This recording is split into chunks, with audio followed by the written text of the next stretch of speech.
Olá, muito boa noite.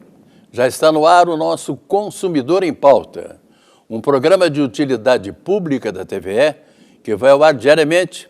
Claro que a senhora e o senhor que estão nos assistindo aqui sabem que esse é um programa diário, de segunda a sexta-feira. Termina o radar, termina a boa música do radar e nós entramos no ar para falar de diversos assuntos. São várias áreas do direito que nós tratamos aqui no programa. Direito do previdenciário, direito do consumidor, direito do trabalho, direito de família, direito comercial, direito imobiliário. Todos esses assuntos nós tratamos aqui no programa. Quando eu digo tratamos, é porque a gente trata de responder as perguntas que vocês nos mandam. Porque esse programa aqui, basicamente, é feito por vocês. Vocês perguntam e a gente sempre tem um especialista de uma dessas áreas que eu falei aqui para responder para vocês.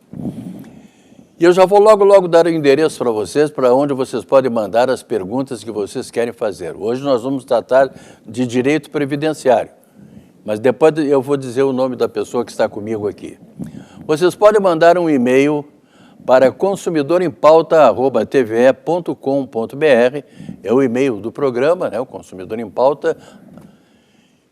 Podem telefonar para o telefone fixo da TVE, que é o 3230 1530, ou então podem ligar para 985-946-773, 985-946-773, prefixo 51, e mandar uma pergunta no WhatsApp, né? Um WhatsApp manda através desse número que eu dei aqui para vocês. Lembrando que esse programa é repetido diariamente às 7 horas da manhã aqui na TVE. O programa de hoje vai ser reapresentado segunda-feira, mas o programa de segunda a sexta ele sempre é representado no outro dia às 7 horas da manhã. Também você pode assistir ao vivo o programa Consumidor em Pauta na internet. Basta que você acesse www.tve.com.br, clique ali numa abinha que está escrito TVE ao vivo e pronto, já está no ar o programa Consumidor em Pauta. Isso você pode fazer no celular, no computador, no tablet, em qualquer lugar que você queira assistir o programa ao vivo. Tá bem, então? Então tá. Eu já avisei para vocês que hoje nós vamos falar de direito previdenciário. E como tem pergunta para o direito previdenciário? Claro, todo mundo se aposenta, né? Todos nós nos aposentamos um dia, então tem muitas perguntas. Está comigo hoje, para a alegria de todos vocês e de todos nós, o doutor Luiz Gustavo Ferreira Ramos. Boa noite, doutor Luiz Gustavo, tudo bem? Tudo bem, Machado. Uma boa noite aos nossos telespectadores. É sempre uma alegria estar aqui na bancada do Consumidor em Pauta. Como vem pergunta para o consumidor em direito previdenciário, doutor Gustavo? É porque...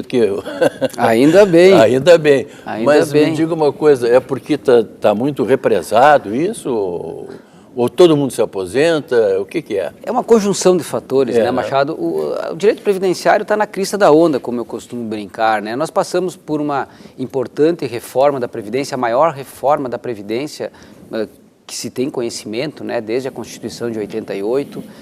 O INSS está com muito problema, muito benefício, lá muito pedido represado.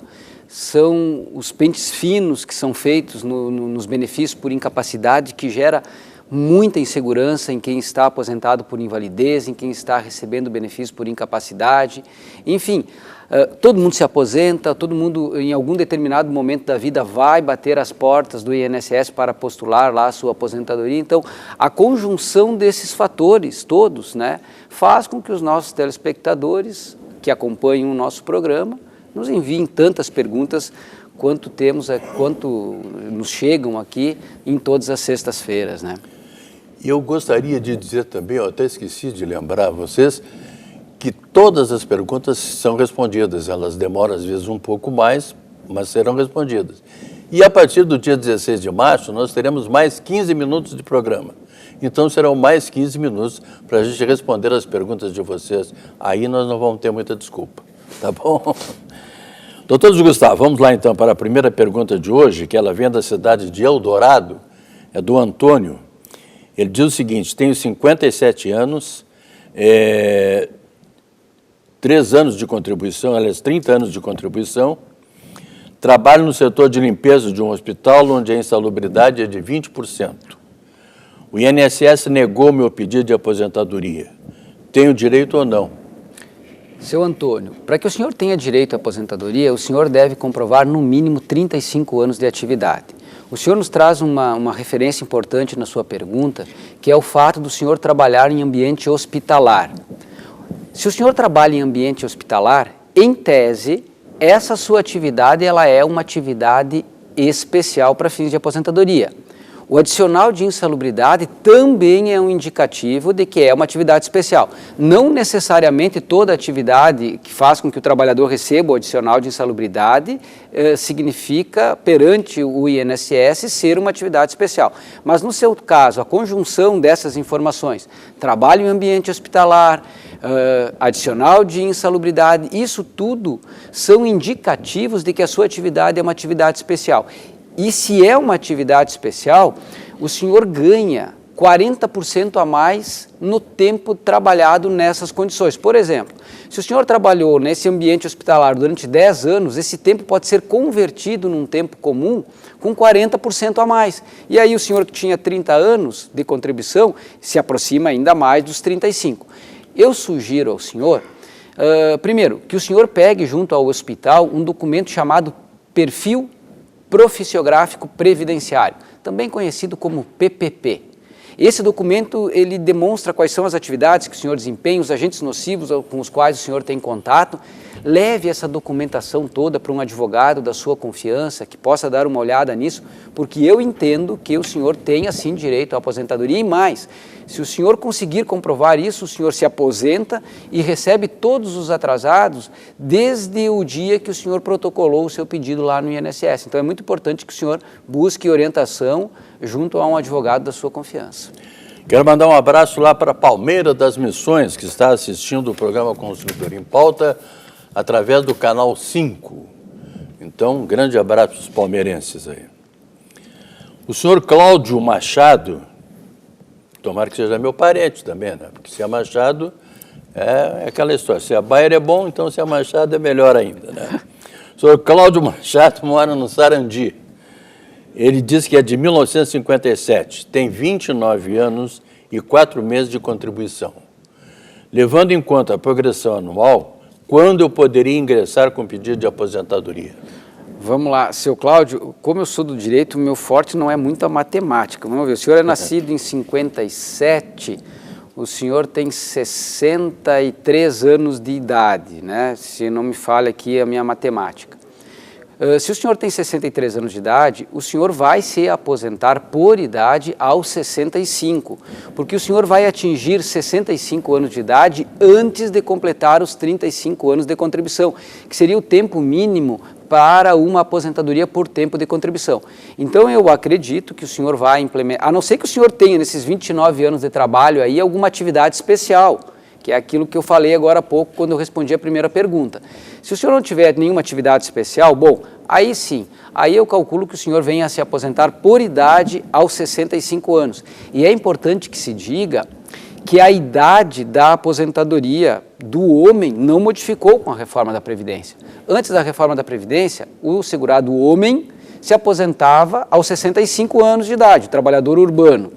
Depois da reforma da Previdência, continua tudo igual, continua se aposentando aos 65. O que mudou foi a idade para a assegurada mulher.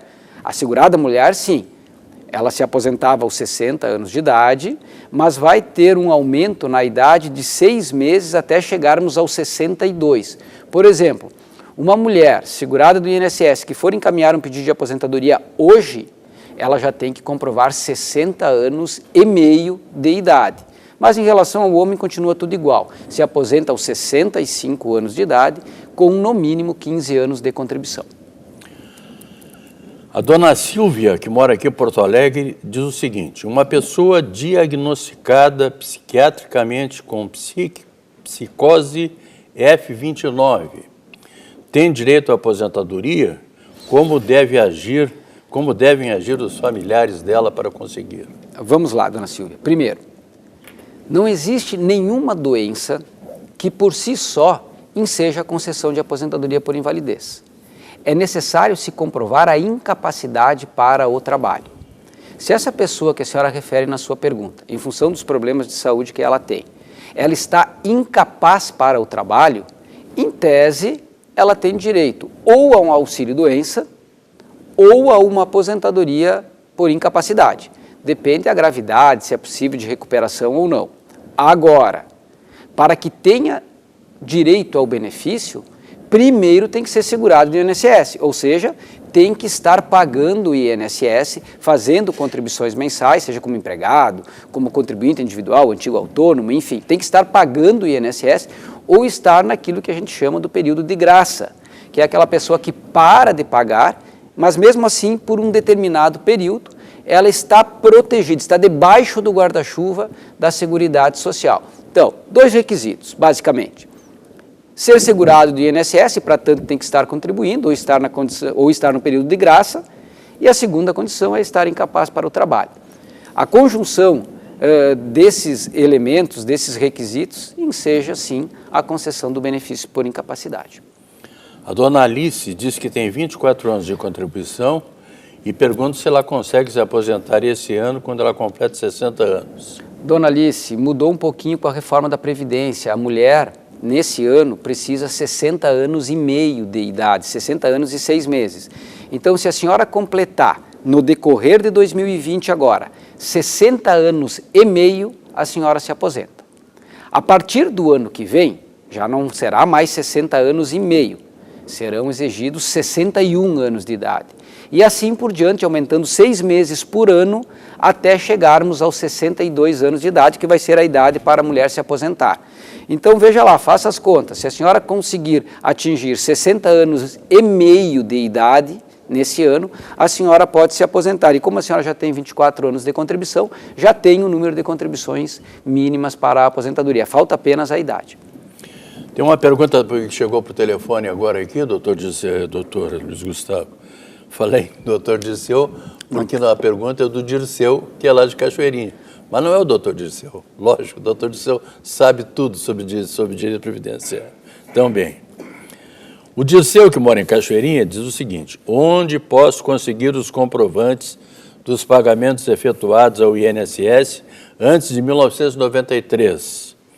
Preciso do período de 1976 a 1993. O INSS diz que não possui mais os dados. A Caixa, que gerencia o Fundo de Garantia, diz que tem somente após 1993, pois quando me aposentei, em 2013, foram calculados os valores após 1993, sendo que antes desse período contribuiu com até 20 salários mínimos da época, mas esses valores não foram considerados. Só me repete, ele se aposentou quando? Em 2013. Se aposentou em 2013. Provavelmente o senhor esteja querendo verificar essas contribuições para ingressar com aquela revisão da vida toda, né? Que agora está muito sendo comentada essa revisão da vida toda. Bem, primeiro, o INSS tem esses dados, sim. Tá? Os dados anteriores a 1985 é que não estão no CNIS do INSS, mas existem as microfichas. As microfichas estão todas microfilmadas e o INSS tem sim esses dados. Agora, se lá no INSS não constam essas informações, eu me pergunto, tudo bem, no cálculo da sua aposentadoria só entraram as contribuições a partir de julho de 94 em diante. Agora, e o tempo anterior não foi computado como tempo de serviço na sua aposentadoria? Porque se o INSS computou o tempo anterior como tempo de serviço, é porque lá existem registros, sim, de que o senhor trabalhou nesse período. Bom, mas se não encontrar lá no INSS essas informações, se o senhor trabalhou com carteira assinada, bom, a anotação na carteira prova o vínculo de trabalho. O problema vai ser comprovar quanto que o senhor recebia na época, e aí não tem jeito. Se o senhor não conseguir as informações lá na Caixa, que também tem as informações anteriores a 93, é óbvio que tem. A Caixa Econômica Federal tem dados anteriores a esse período lá na relação do FGTS. O senhor terá que procurar a empresa para a qual o senhor trabalhou e verificar se lá existe algum registro, porque não há outra forma. Ou a empresa lhe fornece, ou se o senhor contribuiu com carnezinho, o senhor é responsável por manter esses carnês. Terceira opção, procurar junto ao INSS as microfichas. né? Não é tão simples de se conseguir. Talvez o INSS não tenha boa vontade de lhe entregar no balcão isso, mas eles têm sim todos esses dados. Talvez o senhor precise de uma demanda judicial para obter esses dados, o que seria um absurdo, mas talvez seja essa a possibilidade. Então, são essas opções que o senhor tem. Se nenhuma delas funcionar, bom, aí não tem jeito, aí não tem como conseguir acessar esses dados. Seria interessante que o senhor Dirceu procurasse um especialista na área, um advogado da área do direito previdenciário, para que eu falo essas coisas, porque eu sei que os advogados não gostam muito de falar isso, mas eu acho que seria interessante, doutor Gustavo. Sem dúvida, Machado, todas as perguntas que a gente responde aqui no programa, a gente responde sempre em tese, né? A gente tem dados limitados e a gente responde em tese. Agora, isso não significa que o senhor, a senhora que nos assistem, não devam procurar o advogado da sua confiança, porque o advogado que tiver acesso aos documentos talvez consiga, analisando a documentação, encontrar uma outra alternativa que agora não me ocorre. Então, assim, o fato do senhor, da senhora nos acompanhar aqui, o que a gente agradece sempre, né? Porque são os senhores a razão de ser do nosso programa, né? Isso não significa que não devam procurar um advogado da sua confiança.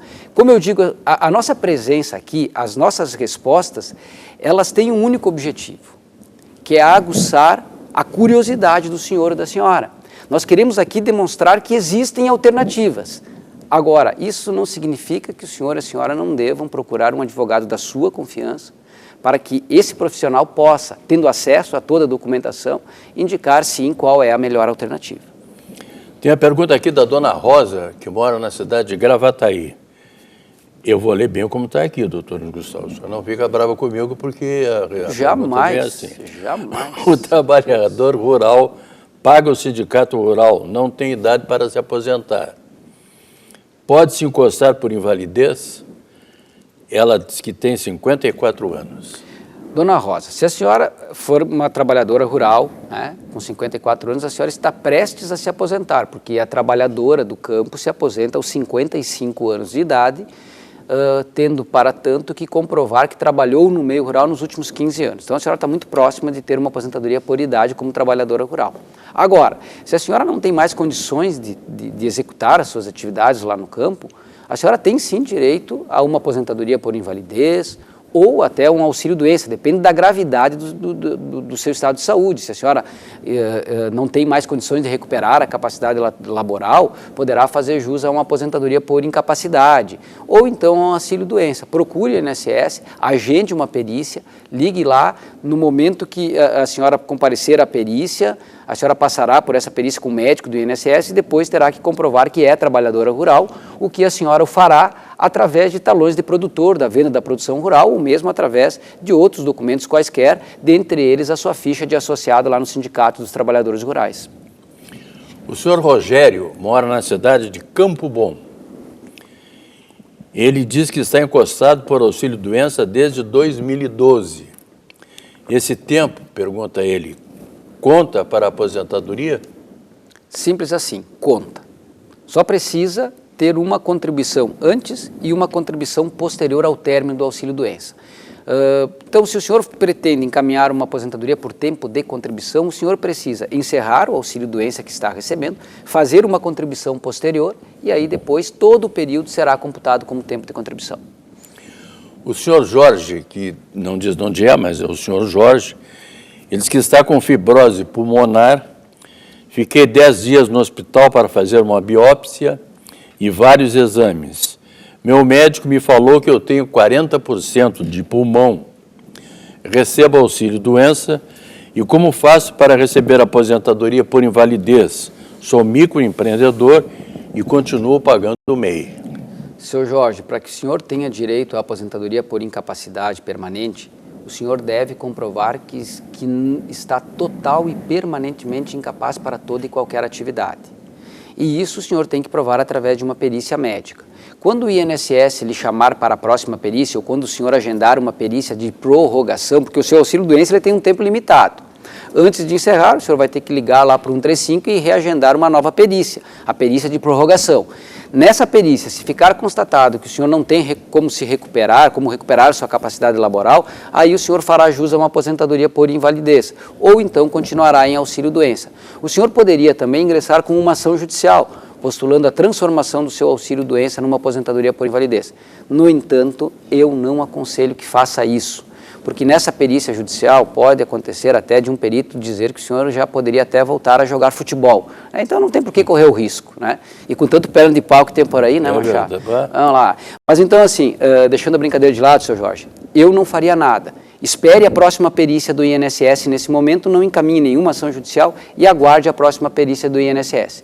Se lá concluírem que o senhor está totalmente incapaz, vão lhe conceder administrativamente a aposentadoria por invalidez. Me informa a produção aqui que o nosso programa está quase no fim, doutor Luiz Gustavo. Mas eu quero aproveitar então para dizer que a partir do dia 16 de março, esse programa terá mais 15 minutos de duração. Aí a gente vai conversar aqui à vontade. O Adalto mora na cidade de Gravataí. A última pergunta do programa. Minha esposa completou 60 anos em setembro de 2019 e vai fazer 15 anos de contribuição de um salário em abril. Eu sou aposentado com mais ou menos 4 salários. Caso eu faleça, ela ganha só o dela ou parte do meu também. Vale a pena ela se aposentar? Sim, vale a pena se aposentar e a aposentadoria pode ser cumulada com pensão, ou seja, pode receber junto aposentadoria e pensão por morte. O que pode acontecer é que do benefício maior a pessoa não receba a integralidade, do benefício menor, porque ela pode optar por ficar com benefício maior, e do benefício menor, dependendo qual é o valor desse benefício menor, a pensão por morte pode ensejar um recebimento não do valor total, mas apenas de uma parcela. Mas é importante, vale a pena a sua esposa se aposentar, não tenha dúvida disso, e se o senhor vier a falecer, ela vai ter direito a ficar com a pensão por morte e com a aposentadoria dela. Talvez com um benefício um pouco limitado, mas vai ter direito de receber os dois. Então não há nem o que pensar, né? Ela tem que entrar imediatamente com pedido de aposentadoria. Falta um pouquinho de contribuição ainda, mas quando atingir os 15 anos já pode ingressar com pedido. Sim. Já pode ingressar com pedido. Doutor Luiz Gustavo, é aquilo que eu lhe disse, né?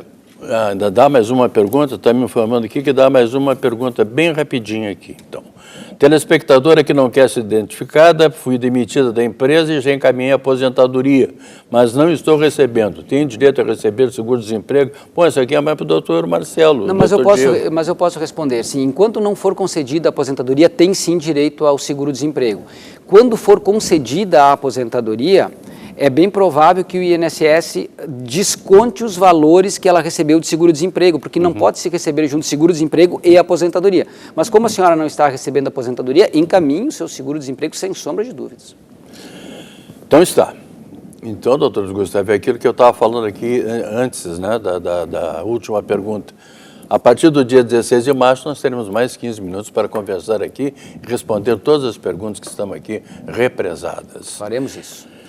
Doutor Luiz Gustavo, muito obrigado pela sua companhia aqui, pela sua participação, pelo brilhantismo das suas respostas. Volto sempre. Eu que agradeço e eu volto sempre sim, é só me chamar que eu estou aqui. Tá bom, então.